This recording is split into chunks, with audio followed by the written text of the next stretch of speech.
Morning, afternoon, or evening. It looks like you are opting to watch a video that comes in more than one part, probably because it was lengthy and we like to keep them kind of short so people don't have to sit too long. So this could be a two-parter, three-parter, or four-parter. I don't know which one you're looking at, but just wanted to let you know if you are on, say, part one and it has a part two, that part originally will come out on a date separate than part one. So just keep a lookout for the same title name where it says part two, part three, or part four, and you should find your way accordingly. I hope you enjoy and I hope it helps clear up some sort of concept that someone was asking about.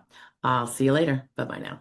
Good morning, afternoon, or evening. There was a request by somebody if I could do some sort of video explanation on filling out the function report, the SSA 3373, for someone who is a mental health disability claim. I would suggest that is probably someone under the age of 50 where they are claiming and likely do have severe, let's say we limit it to depression and anxiety. Very, very common. And they are asserting that it's so disabling, they can't go out and work any job full time successfully. And by the way, successfully means being able to do it on a sustained basis, full time. Sustained is obviously full-time work days, and it lasts at least 6 months. Keep in mind then that if you can work 7 months and you get canned every time, or you're not showing up, whatever's going on, and then you have a month or two off, and then you do it another 7 months.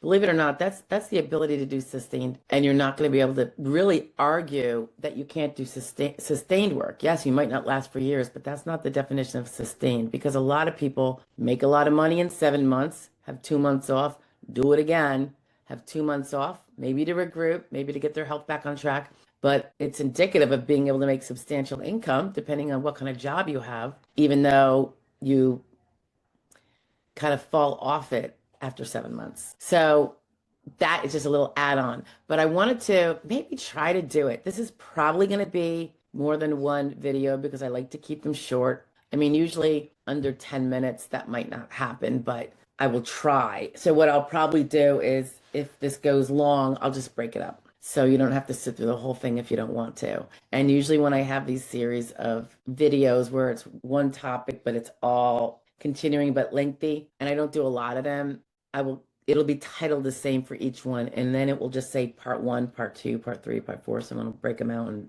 title them as such. So you won't have a problem finding it if you're interested in this. So, function report for, let's presume it's a person under 50 or over 50, but only mental health problems. As you know, if they're 50 and older with only mental health impairments, no physical exertionally limiting impairments, the grids wouldn't apply to them. So they would have to be trying to win their case fully on mental. And they generally will have to prove that they can't do a simple third grade, unskilled, low stress, no public facing, no coworker facing perhaps, and very limited supervisor interaction. When I say very limited, they usually describe it as occasional, which is up to a third of a day. I think that's kind of hefty. If I had my supervisor in my face a third of the day, my supervisor, she's kind of a biatch. But that's a lot. That's like 2-3 hours a day. You'd have to be interacting with your supervisor. Yikes. Who wants to do that in the best of circumstances? Okay. So, and the reason why I think they were asking the person was because the function report definitely seems more geared about physical impairments. I hear this a lot too, like, why am I filling this out? It's all about physical stuff and mine's mental. And in my case, a lot of times they're over 50 and I'm like, oh no, you don't understand. We are going after your physical. When someone thinks that their case, because their mental is what really drives them away from work subjectively, and they don't want to bother with the physical, we have to set them straight, and my nag-hag nature comes out because they will not win on that 99% of the time, short of having physical. And because when you're over 50, you do tend to have some arthritises and other things that will limit you from doing, say, heavy or medium work on a full-time basis. It's just something that we have to do. Obviously, on the first page of the function report, and you can always download this off the internet, it's SSA-3373. The first page, the top of the first page, numbers 1 through 4, are just all about concrete answers about your name, your number, where do you live, who do you live with, that kind of thing. Then when you get to number 5, how do your illnesses, injuries, or conditions limit your ability to work? That is on the first page. And this will be very important. I do have videos on number 5, generally speaking. The things I would hone in on if they apply. I mean, if you have a mental health condition that you say drives you away from work, you're going to have some concrete reasons why, right? You can't just say, because I'm depressed, so I can't work. That's not true because most people with depression do work. So here's where you have to describe how it's different for you. I would suggest considering, and I say this only because it is often true of people with really severe depression, and we're going to assume you're not in an institution. It's not that severe. Really severe depression or anxiety. Let's start with the depression. Sometimes depression, and I would say this is almost universally true, if it's severe, there are days you don't get out of bed. You get this lethargic malaise in bed. And it's the old, a body in motion stays in motion, a body at rest stays at rest. And when we are depressed and we stay in bed, we get more slowed down. We get super sleepy. We might sleep 15 hours a day. We might get up to go to the potty, go back to bed. So if that is the case, and it doesn't have to be every day, these things wax and wane, right?